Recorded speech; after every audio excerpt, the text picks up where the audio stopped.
Salut à tous, ici Gornoy et bienvenue pour une petite vidéo test. Voilà, depuis tout ce temps que je voulais vous montrer une application que j'utilise quasiment tous les jours sur Windows 10. Alors oui, je sais, vous allez me dire Windows 10, mais vous seriez curieux de voir à quel point c'est bien passer les quelques heures d'arrachage de cheveux du paramétrage. Donc cette application, comme je l'ai dit, c'est 8Stream ou 8Stream en français. Cela ne dira sûrement rien au commun des mortels que vous êtes, mais aura beaucoup plus de sens une fois que l'on l'aura relié à ce qui nous intéresse, nous, les amateurs de streaming vidéoludique. Je parle bien sûr de Twitch. Donc 8Stream, c'est une application non officielle pour Windows Phone et Windows PC de Twitch, créée par les développeurs de Infinite Loop, ici. C'est disponible en anglais et en français, bien sûr, c'est la version française qui nous intéresse. Ça pèse c'est une taille approximative, voilà, d'une quinzaine de mégas, hein, c'est relativement sympa. C'est compatible donc dès Windows 8.1 et toute version ultérieure, pareil pour Windows Phone. Donc on retrouve toutes les possibilités que l'on est en droit d'attendre, à savoir regarder n'importe quel stream en n'importe quelle qualité, sans aucune limitation et avec un chat à l'appui. Donc nous allons voir ça. Donc je vais la redémarrer de ce pas. Voilà, de terre. Donc voilà, je démarre. Et nous arrivons ici sur la page d'accueil. Donc nous pouvons afficher les streams et les jeux les plus suivis. Donc ici vous avez la page de présentation avec tous les jeux classés par le nombre de vues. C'est-à-dire que ici nous avons bien entendu League of Legends qui a, je pense, la plus grande communauté à l'heure d'aujourd'hui, qui est classé avec toutes les chaînes que vous avez ici. Donc nous avons Nightblue 3, nous avons IMACT-P, nous avons Riot Games Turquie et plein d'autres, classés par le nombre de viewers. Donc vous les avez classés ici. Donc nous avons d'autres jeux comme Counter-Strike, Hearthstone, Dota 2, Overwatch, Rust, World of Warcraft et j'en passe. Donc voilà, vous avez ici le tableau de présentation. Vous avez ici, grâce à la loupe, la possibilité de trouver vos streams et vos chaînes personnelles ou vos jeux favoris. Donc vous avez ici dans Stream, Jeux ou Chaînes, avec ici l'onglet Rechercher. Eh bien, par exemple, je recherche un stream qu'il se fait en ce moment sur BioShock. Essayons de voir BioShock.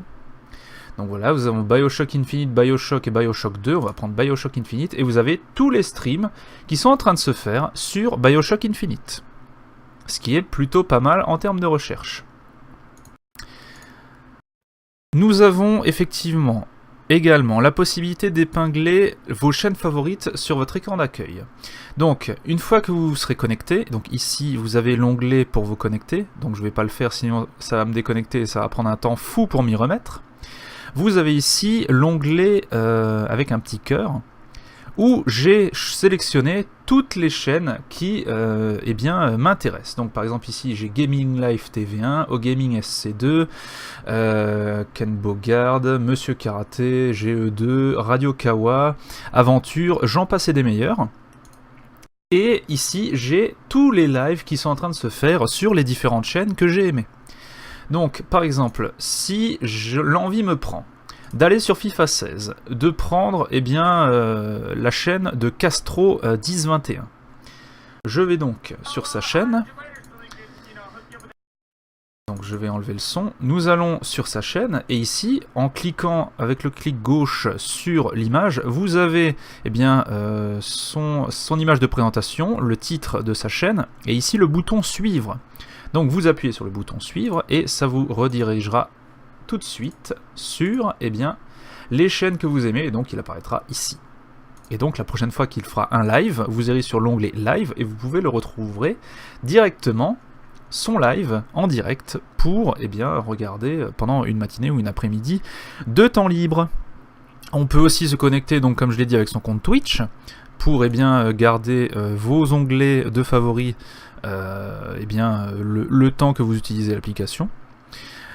On peut aussi regarder n'importe quel stream dans toutes les qualités. Donc par exemple, sélectionnons OGaming SC2, vous avez ici un onglet pour sélectionner la qualité de votre stream. La qualité en général qui s'échelonne sur Twitch entre mobile et source. Donc ici, la source n'est pas disponible, mais c'est quand même pris en compte, hein, ne vous inquiétez pas. Ce qui est sublime, c'est le bouton automatique. Le bouton automatique, c'est-à-dire que l'image va se calquer sur votre connexion internet. C'est-à-dire que si vous avez la connexion appropriée, vous pourrez avoir du source tout de suite.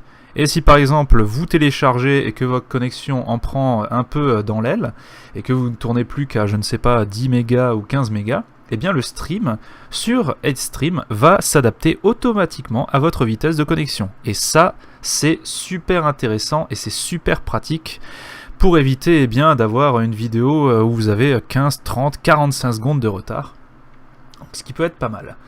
Vous avez donc le titre de la chaîne, le titre du jeu, le nombre de téléspectateurs, non pas du tout, de spectateurs, je ne sais pas comment ça se dit sur internet. Je suis en train de péter les plombs.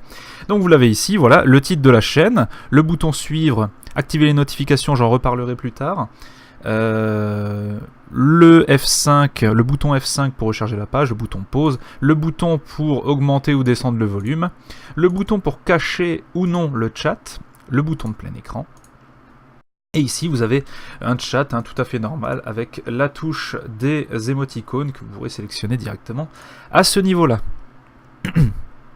Et aussi, donc j'allais dire au sujet des notifications, si vous allez dans paramètres ici, donc vous pouvez aller dans notifications et l'application dessert un service de notification push qui est en ce moment en bêta, c'est-à-dire que si vous activez les notifications pour certaines chaînes, vous ne pouvez pas le faire pour toutes les chaînes, mais disons pour une quinzaine ou une vingtaine de chaînes, les chaînes où vous aimez vraiment le caster, eh bien ça sera lié directement eh bien, aux notifications Windows, donc ils apparaîtront directement dès que la chaîne eh bien, lancera un live.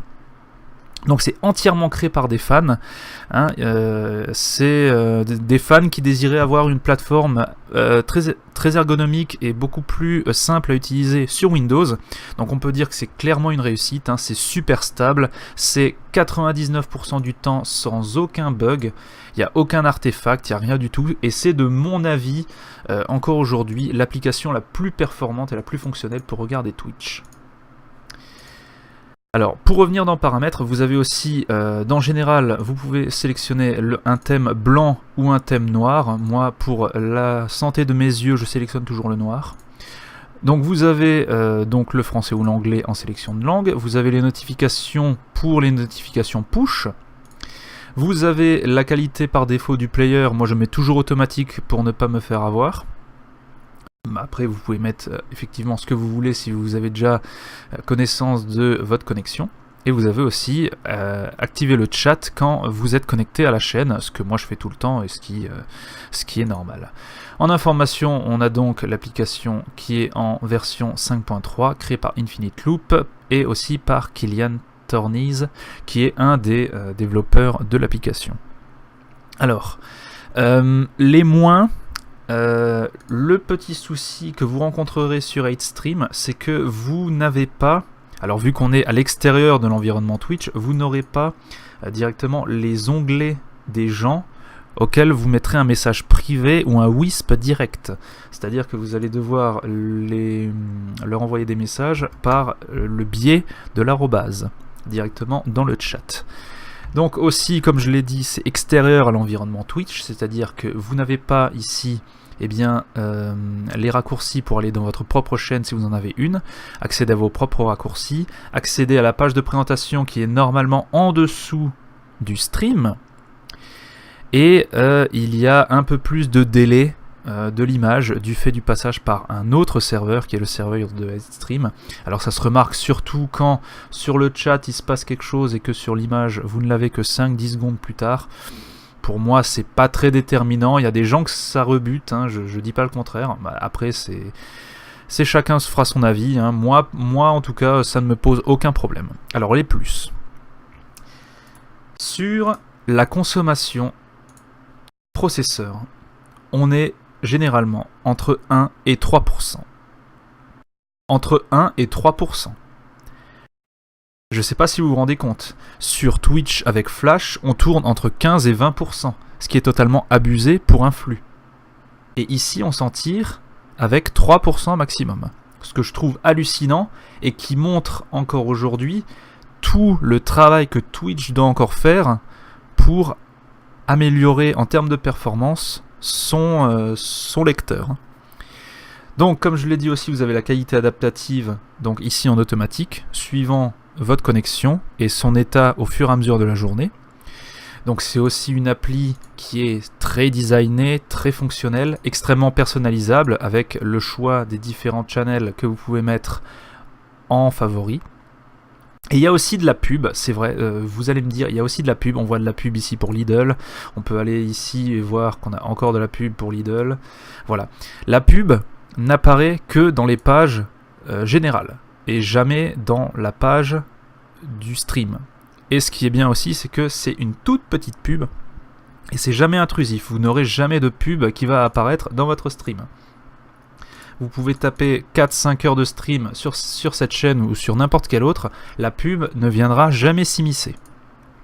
Et si vraiment vous voulez aider les développeurs, vous avez ici cette touche achat, donc mon code confidentiel ici, et par la touche achat, vous pouvez enlever les publicités de HateStream, ce qui vous demandera 1,99€, ce qui est de mon avis quasiment offert. Je ne crois pas que sur une application iOS ou Android, on vous demande seulement 1,99€ pour enlever les publicités. Je trouve que pour filer un coup de main aux développeurs qui font franchement un super boulot, c'est rentable. C'est très très rentable et c'est super bénéfique pour tout le monde. Donc encore aujourd'hui, comme je l'ai dit, la meilleure solution pour regarder les chaînes Twitch.